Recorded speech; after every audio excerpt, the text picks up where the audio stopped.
जब शोषितों का जान जाता है, जब दलितों के साथ खेला जाता है, महिलाओं के जान के साथ खेला जाता है, किसी के मान मर्यादा के साथ खेला जाता है, उस टाइम में अपमान नहीं होता है। उस टाइम में ये लोग चूड़ियां पहन के बैठे रहते हैं क्या? इन लोगों को नहीं दिखता है कि हमको कहाँ जाना चाहिए, कहाँ नहीं जाना चाहिए? अच्छा, उस टाइम में भी तो आना चाहिए सामने।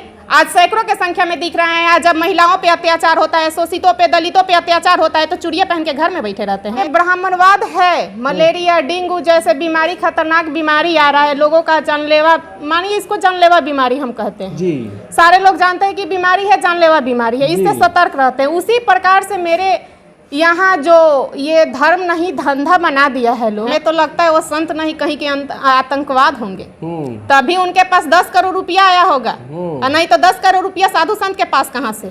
हमारे नेता लोग हैं, थोड़ा सा भी कहीं से घोटाला नाम आ जाता है, उन लोगों के साथ जुड़ जाता है, तो उन पे ईडी, छापेमारी, अनेक प्रकार की छापेमारी होना शुरू हो जाता है। जब ये शब्द आया है एक संत के पास, तो वो तो हम लोगों को लगता है कि ओरिजिनल आतंकवाद है, कहीं से ना कहीं से वो भी आए हुए हैं। इन पे जांच होनी चाहिए और इनका विस्तृत रूप से जांच होना चाहिए। ईडी इनका पूरा परिचय का जांच होना चाहिए कि ये है कौन। हम लोगों को तो लग रही है कि ओरिजिनल आतंकवाद है। नमस्कार, मैं सुनील, आप देख रहे हैं BR दस्तक। हम बात करेंगे जो तमिलनाडु के मुख्यमंत्री हैं MK स्टालिन, उनके लड़के उदयनिधि, उन्होंने बयान दिया है कि जो सनातन धर्म है, ये कोरोना है, मलेरिया है, डेंगू है, इसको जितना जल्द खत्म कर देना चाहिए, ज़्यादा बेहतर होगा। इसी मुद्दे पर हम बात करेंगे। हमारे साथ सुष्मिता कुशवाहा जी हैं, इन्हीं मुद्दे पर हम बात करेंगे। MK स्टालिन के लड़के हैं उदयनिधि, उन्होंने बयान दिया है कि जो सनातन धर्म है, यानी जो ब्राह्मण धर्म, ये कोरोना है, ये डेंगू मलेरिया है, इसको जितना जल्द खत्म कर देना चाहिए, ज़्यादा बेहतर होगा। इस पर क्या कहिएगा? आपके चैनल के सभी दर्शकों को मेरे तरफ से बहुत बहुत धन्यवाद जी। ये जो बयान दिए हैं, इसमें कहीं से मुझे दोहमत नहीं लगता है कि गलत है जी। ये मुझे लगता है कि 100+ सत्य है।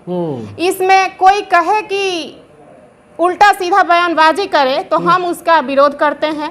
ये ब्राह्मणवाद है, मलेरिया, डेंगू जैसे बीमारी, खतरनाक बीमारी आ रहा है, लोगों का जानलेवा, मानिए इसको जानलेवा बीमारी हम कहते हैं जी। सारे लोग जानते हैं कि बीमारी है, जानलेवा बीमारी है, इससे सतर्क रहते हैं। उसी प्रकार से मेरे यहाँ जो ये धर्म नहीं धंधा बना दिया है लोग, ब्राह्मण लोग, उसी प्रकार का ये भी एक बीमारी ही मानिए, धर्म नहीं धंधा, ये भी एक बीमारी है जो कि हमारे समाज के लिए जानलेवा है। अच्छा, इसका मतलब कि आप खुले मतलब तौर पे उनका आप समर्थन करती हैं एकदम? हाँ, मैं उनका समर्थन करती हूँ। और अपने समाज के जितने भी लोग हैं, अगर एक जन आगे बढ़ करके ये कहना चाहते हैं कि भाई मेरे समाज में ये कुरीतियां हैं, इसको दूर किया जाए, तो देखिए कि एक से एक बढ़ करके लोग कोर्ट कचहरी कहाँ से कहाँ तक पहुँच रहे हैं। ये हम लोगों के लिए क्या है, जानलेवा बीमारी है ना, है जो हमारे लोग दबे रहें। अभी भी इन लोगों की जो मानसिकता बनी हुई है कि ये लोग दबे रहें, तो अब हम लोग कब तक दब के रहेंगे? हमारे अंदर भी तो मानवता है, हम भी तो मानवता के नाम पे आगे बढ़ना चाह रहे हैं, तो फिर इन लोगों को मिर्ची क्यों लग रही है? मैडम, इस देश के जो कुछ विशेष वर्ग लोग हैं, ये कह रहे हैं कहा कि हमारे भावना का आहत हुआ है। भावना का आहत कैसे हम कह दें? इस बात को भावना का आहत जो कह रहे हैं लोग, कैसे हम कह दें? हम लोगों खुदे दबे कुचले जा रहे हैं। इन लोगों के वजह से हम लोग खुदे दबे कुचले जा रहे हैं। शुरू से इन लोगों का जो मनुवादी विचारधारा है, उसमें हम लोग कब तक इन लोगों का पीछा करते रहें, इनके पीछे चलते रहें? अगर हम जब अपने पैरों पे खड़ा होने का, अपने संविधान के हिसाब से अपने पैरों पे खड़ा होने की कोशिश कर रहे हैं, तो इन लोगों के पेट में दर्द क्यों हो रहा है? हम इन लोग से पूछना चाहते हैं कि आखिर क्या गलत बोल दिए हैं वो, कि इन लोगों की इतनी मिर्ची लग रही है। अगर हमारे बहन, बेटी, बच्चे आगे बढ़ रहे हैं, तो सनातन का मतलब हुआ, ये तो पाली शब्द से लिया गया है, और सनातन का मतलब हुआ समान वर्ग। ये लोग कहाँ समानता देते हैं? जाति अलग है। अरे हम लोग तो हिंदी भाषा का ज्ञान करते हैं, लैंग्वेज का ज्ञान करते हैं, तो उसमें हम लोग देखते हैं कि संज्ञा, नाउन, प्रोनाउन ये सब पढ़ते हैं, तो उसमें जाति पढ़ते हैं, तो जाति, प्रत्येक वर्ग का जाति अलग होता है। ये जानवर की जाति में भी, जानवर कहिए तो समूह का जानवर हो गया, लेकिन उसमें भी गाय, भैंस, अगरम बगरम सब अलग अलग वर्गीकृत करते हैं। लेकिन इन लोग में तो देखिए तो मानव के होते हुए भी जाति का वर्णन कर रहे हैं लोग। ये क्या हमारे समाज के लिए सही है?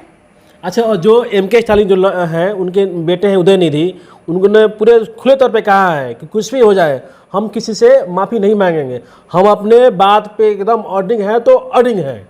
हाँ, हम लोग उनके साथ हैं, एकदम साथ है, पूरा एकदम समर्थन है साथ है। हाँ, हम लोग साथ हैं, अकेले नहीं, पूरे जद जमात के साथ हैं हम लोग। लेकिन इस देश के जो पूर्व मतलब आईपीएस हैं और कुछ जज भी हैं जो सुप्रीम कोर्ट गए हैं उनके खिलाफ, लोग कहीं जाएं, आज उन लोगों को दिख रहा है कि सुप्रीम कोर्ट चलें, लेकिन जिस टाइम, जिस दिन, जिस समय महिलाओं पे अत्याचार होता है, शोषितों पे अत्याचार होता है, तो ये लोग किस बिल में घुसे रहते हैं कि इन लोगों को नहीं दिखता है कि न्यूज अखबार नहीं पढ़ते हैं। इन लोगों को कम से कम उस टाइम भी तो आना चाहिए आगे। उस टाइम में एक भी आगे नहीं आते और आज सैकड़ों की संख्या में निकल पड़े हैं। तो उन लोग कहने का है कि मेरे धर्म का अपमान हुआ है, मेरा भावना का आहत हुआ है, इसलिए हम जा रहे हैं सुप्रीम कोर्ट। उन लोगों के भावना का अपमान क्या हुआ है? जब शोषितों का जान जाता है, जब दलितों के साथ खेला जाता है, महिलाओं के जान के साथ खेला जाता है, किसी के मान मर्यादा के साथ खेला जाता है, उस टाइम में अपमान नहीं होता है। उस टाइम में ये लोग चूड़ियां पहन के बैठे रहते हैं क्या? इन लोगों को नहीं दिखता है कि हमको कहाँ जाना चाहिए, कहाँ नहीं जाना चाहिए? अच्छा, उस टाइम में भी तो आना चाहिए सामने।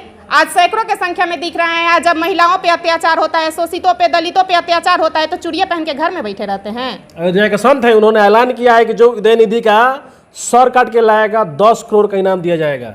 हमें तो लगता है वो संत नहीं, कहीं के आतंकवाद होंगे, तभी उनके पास 10 करोड़ रुपया आया होगा, और नहीं तो 10 करोड़ रुपया साधु संत के पास कहाँ से?